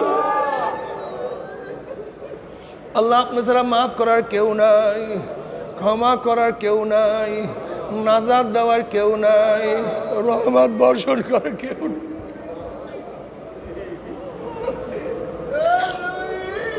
আল্লাহ গোটা দুনিয়ার উপর রহমত নাযিল করে। আল্লাহ গোটা দুনিয়ার উপর রহমত নাযিল করে। আল্লাহ গোটা দুনিয়ার মাখলুকের উপর রহমত নাযিল করে। আল্লাহ গোটা মানুষের উপর রহমত নাযিল করেন। আল্লাহ গোটা মুসলমানদের উপর রহমত নাযিল করেন। গোটা মুমিনদের উপর রহমত নাযিল করেন। ইয়া আল্লাহ উলামায়ে কিরামকে হেফাজত করেন, নেককারদেরকে হেফাজত করেন, দীনদারকে হেফাজত করেন। আল্লাহ জালেমদেরকে হেদায়েত দিয়া দেন, জালেমদেরকে হেদায়েত দিয়া দেন। ওদের কবলে হেদায়েত না থাকলে আমরা ধ্বংস করে দেন। ইসলাম মুসলমানদেরকে হেফাজত করেন। মাওলা হে আমাদের আওলাদকে আমরা খাস গোলাম বানিয়ে কবুল করে নেন। আমাদেরকে নেককার বানায়া দেন। আমাদেরকে দিনদার বানায় দেয়, আমাদের কলমকে পরিবর্তন করিয়া দেয়, আমাদের কলমকে নেকের দিকে ঝুঁকাইয়া দেয়, আমাদের কলমকে দিনের দিকে ঝুঁকাইয়া দেয়। ইয়া মুকাল্লিবাল কুলুব সাব্বিত কুলুবনা আলা দীনিক। রব্বানা লা তুযিগ কুলুবানা বা'দা ইয হাদাইতানা ওয়া হাব লানা মিন লাদুনকা রাহমা ইন্নাকা আনতাল ওয়াহ্হাব। আল্লাহ আমাদের প্রত্যেকের আওলাদকে দিনদার বানায়া দেন, পরিবারের সবাইকে দিনদার বানায়া দেন, আমাদের এলাকার সবাইকে নেককার বানায়া দেন, আমাদের এলাকার সবাইকে দিনদার বানায়া দেন, আমাদের এলাকার সবাইকে নেককার বানায়া দেন, দিনদার বানায়া দেন, গোটা দুনিয়ার মানুষকে নেককার দিনদার বানায়া দেন। আল্লাহ করোনা ভাইরাস থেকে গোটা দুনিয়ার মানুষকে হেফাজত করেন। আল্লাহ আমরা যারা অসুস্থতে পরিপূর্ণ শেফায়ে কামলা যারা নসিব করেন। আল্লাহ আমরা যারা হাত তুললাম জানি না কার মা নাই, বাবা নাই, স্ত্রী নাই, সন্তান নাই, ভাই নাই, বন্ধু নাই, দাদা নাই, দাদু, নানা নাই, নানু নাই, আত্মীয় নাই, স্বজন নাই। আল্লাহ অনেক মুজাহিদ আজকে দুনিয়াতে নাই। আল্লাহ যত মোমেনাত কবরে শুয়ে রয়েছে চিরতরে তাদের কবরে আযাবকে মাফ করে দেন। ইয়া আল্লাহ খাস করে আমাদের শাইখ ও মুর্শিদের কবরকে জান্নাতের বাগিচা বানায় দেন। মা দাদা সহ তামাম দুনিয়ার মাশায়েখদের মাকামকে জান্নাতের মধ্যে বুলন্দ করে দেন। আল্লাহ আমরা যে ওয়াদা করছি ওয়াদার উপরে ইস্তেকামতের উপরে থাকার তৌফিক দিয়া দেন। রব্বানা হাব লানা মিন আজওয়াজিনা ওয়া যুররিয়্যাতিনা কুররাতা আইন ওয়াজআলনা লিল মুত্তাকিনা ইমামা রব্বিরহামহুমা কামা রব্বায়ানি সগীরা ওয়া সাল্লাল্লাহু তাআলা আলা খায়রি খালকি মুহাম্মাদ ওয়া আলিহি ওয়া আসহাবিহি ওয়া আজওয়াজিহি ওয়া আতবাইহি আজমাইন ওয়ারহামনা মাহুম برحمتك يا أرحم الراحمين।